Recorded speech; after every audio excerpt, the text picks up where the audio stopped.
He's beautiful, isn't he? Good morning, everyone, or good afternoon, rather. My name is Monique Liston, and I am a fifth year in my final year of my doctoral program at the University of Wisconsin-Milwaukee in urban education. Woo!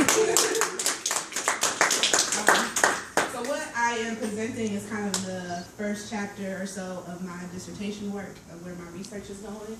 I'm studying Black male achievement, but I'm coming at it a little bit of a different discourse and analysis than is out there or being purported. So what I call this presentation is Reimagine the Future of Organizing for Educating for Our Students, a Pan-African Discourse Analysis of Black Male Achievement. And excuse my shoes, but it was kind of not me. A short story. So this past week, before I came to ASCAC, I was in DC, and I do grant reviews for the Department of Justice.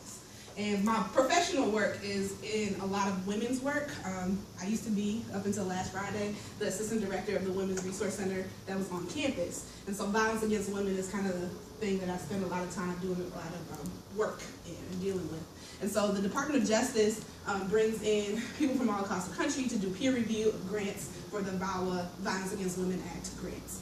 So I was one of the people who reviews for them, especially for their culturally specific programming. And their culturally specific programming has two priority areas: one, sexual assault, and two, African American women. And so I'm one of, I don't know, out of this whole group, maybe 50 women from across the country who do this work, who come and review grants as a peer review. So this grant, priority, sexual assault and African American women, out of the 13 grants that I was chosen to review, one addressed African American women. That's right. One. Out of the ones that I reviewed, 10 were for Asian Pacific Islanders, and the other 2 were for Latino women. So here I am wondering, so the essential question is, how come they're not reaching the communities they're trying to target? Like, that's the question where my mind goes. So I'm reading through the grants, and it's a culturally specific grant program, so everyone is talking about why their population is culturally specific and needs the services that they need. So I'm reading through, you have these Asian Pacific Islander grants from all the way on the West Coast to the East Coast, who are talking about the language barriers. They talk about the systemic racial bias against Southeast Asian folks.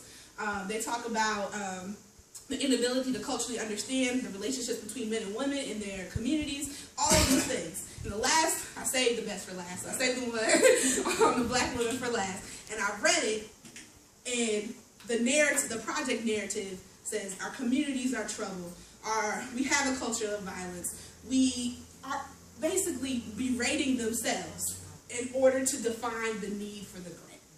And I was just like, my mind was blown. Not because it was said, because we know that's all too familiar in our communities, the demonization of self in order to get somewhere, but because this grant was made for you. You didn't even need to do that. This grant was made for you all to succeed, so you could have just told your story like everyone else. But what was shocking to me is that there was no analysis of any of the structural, systemic inequalities that the other folks addressed. The language barriers, the communication, the misunderstanding of cultural norms, the inability to have mainstream organizations to address their cultural needs was just erased from their application. So the immediate questions that came to me were, did this organization not get the assistance from the Department of Justice the other ones got? Because I'm not putting the responsibility on them. Are they not having this? Did they think this is what they had to do to get the federal government to give them the money that they need? Or is this how they really feel about the communities that they live in? So I was upset, because that's the questions I have to deal with as I'm reading it. And so what I'm thinking about is how my whole research, and Jacob Carruthers says that, social scientists and academics need to make sure we're doing applied research. And what I thought about is, like, this is what happens when dignity is absent. When dignity is not a part of your discourse, you frame yourself in these ways. We have a community of violence, a culture of violence. The men don't know how to treat the women don't know how to respect the women. Like, you talk like that because there's no dignity in your story. You believe that this is the way that I have to frame these conversations. And so the importance or the applicability of the whole reason I'm going down this research route is that if people don't have dignity, or don't see dignity, or don't apply dignity, then they begin to have conversations and discourses that reflect this non-dignity granting narrative. That's been a part of our history as long as we have been subject to European conquest and domination.